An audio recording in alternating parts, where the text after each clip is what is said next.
Hey guys, it's been forever since I made a video. How are you guys doing? So yeah, life is just crazy right now. I don't know, everything going on in the world is crazy right now. And so because of that, my life is just boring.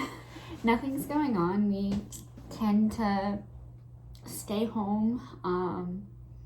We don't do a whole lot of stuff. I mean, the kids play outside a lot since we have so much land. They love playing with the chickens and the ducks and the cats and the dogs. But other than that, really nothing has been going on. Obviously, I still have my ongoing health stuff that I'm always going to be, living with. So that's fun. But let me start off by telling you what went down 2 weeks ago. So I got out of the shower one day and I thought I had water in my ear, and when I went to clean it out, it was not water, it was blood. That was scary. Okay, so and it kept bleeding. It wasn't like pouring out of my ear or anything, but just the fact that there was blood there was kind of concerning.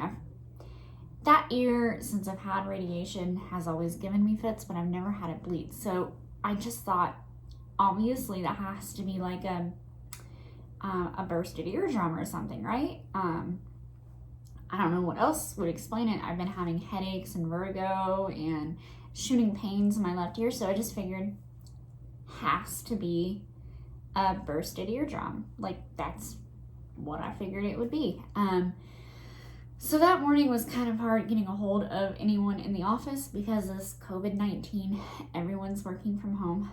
And I forgot that I had my doctor's cell phone number, and she gave me back before I went to MD Anderson. And I was like, I feel like I don't want to take advantage of the fact that I have her cell phone, but I feel like since I'm having blood come out of my ear, maybe I should send her a text message. So I did, and it was a good thing I did, because she was like, oh my gosh, yeah, come right in. That's obviously something that needs to be seen. So she was able to squeeze me in between surgeries, and she was able to look in there, and she found an infected polyp. That sounds fun. So she had to remove that. Wasn't pleasant. And then she sent that off to pathology. We got the report back and everything was fine. She just wants this, every little thing that goes wrong with my body, since I've had such a rare cancer, they're always going to send it to pathology. Just even if they're like, that's probably just like a 1% chance of it being anything, they're going to send it. So she was like, I hope I didn't scare you. This was yesterday. She said, I hope I didn't scare you when I sent that to pathology, but you're young and you've had this really weird, rare cancer, and you can never be sure, And I'm like, no, you're the expert. You're doing your job. I thought I was, out of having biopsies this year, but I mean, 2020 is a trying year. It's weird year. So yesterday I had a hearing test because this ear has gone crazy, especially since I've been back from MD Anderson. It's absolutely awful. The ringing in my ear is so intense. I have this like fullness feeling all the time. Kind of like, I don't know if you've ever been like on the mountains or maybe in an airplane and you just feel that fullness and you need to pop your ears, like blow in your nose and pop your ears. I get that feeling all the time. Only more than half the time I'm not able to pop my ear. This one always pops, but not this one. This is how I describe it to anyone who is wondering what kind of hearing loss I have, because I do have hearing loss and I do need hearing aids in this ear. So if you were to take your hand or your finger and just plug your ear, that's the hearing that I have on that side. Like, that's all I hear. It's very muffled on that side. So it throws off my balance when I walk.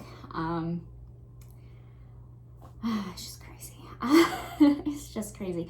Along with that muffled sound that I can't hear anything out of that ear, there's the ringing. And all I can describe is it sounds like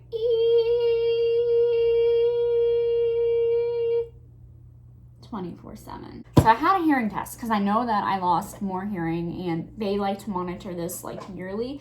My last hearing test was done in December, right before I went to MD Anderson. And that's when things kind of were like, that's where there was change going on the side of my head, and they were thinking maybe the hearing loss was because of that, and they weren't sure if it was a cancer reoccurrence or radiation damage. So the hearing test I had yesterday, this is what they look like, and it's kind of weird to read, but basically this right here, that's my right ear, and this is all normal hearing. So anything over 20 is in the normal range, and that's where it's supposed to be. Now this is my left ear. So yeah. So the last time I had my hearing checked, it actually went from right here and then it dropped, but this time it dropped right here, went back up, and then dropped again. And this also, it wasn't down to 80, it was like only down to 60. So I've had some more hearing loss since last time, but the good news is she doesn't think I'm gonna have any more. She thinks this is gonna be it. In the meanwhile, we're gonna do a surgery in my inner ear, and it's a newer surgery. It's been out for a couple years. She's done it to several patients, and it's worked for all of them. So it's called a Eustachian tube surgery. It's not tubes in the ears. What they do is they're going to go through my nose, and then they're going to go to the back side of my eardrum. Instead of going in my ear to the eardrum, they're going to go through my nose to the back side. And they're going to stick a balloon in the Eustachian tube and blow it up. It's going to help the fullness. It's going to help settle the ringing a little bit, and it should work. Here is the part where I'm a guinea pig. This procedure has never been done on anyone who's had head and neck radiation. So she said, I can't guarantee that it's going to work on you because your tissue is damaged from head and neck radiation. And the reason why you're having the issues you're having is because of the radiated tissue. So this might not take because of the damaged tissue. There's a possibility it will, there's a possibility it won't. So I'm a guinea pig. We're gonna find out. But I'm like, if it can help anyone else to determine if they have my issues, if they've had head and neck radiation, if they can say, hey, she's had it done and it worked, and I'm helping someone. So I figured, let's try it. In other news, you guys are gonna see some videos that don't really go with the theme of my channel here. I am going to start making some breastfeeding education videos and posting them for my clients to see. And I mean, you're welcome to watch them too if you're interested, but when you start seeing those videos, those are for my clients. So you're gonna see a bunch of breastfeeding stuff on this channel. I am sorry if you're excited to see a life update and it's a breastfeeding education video, but hey, I'm making videos. So anyways, that's all for today. Man, I hope you guys are doing well. It's been so long since I made a video. It's been a while since I've actually sat down and talked to you guys. I really miss talking to you guys in the comments and stuff like that. In my live videos, I need to make another live video soon. Who agrees that I need to make a live video soon? I love talking to you guys live. It's like I have all these friends that I don't know in person, but I know on the internet, and anyways, it's fun. All right, well, stay happy, stay positive, stay healthy. I'll talk to you guys later. Bye.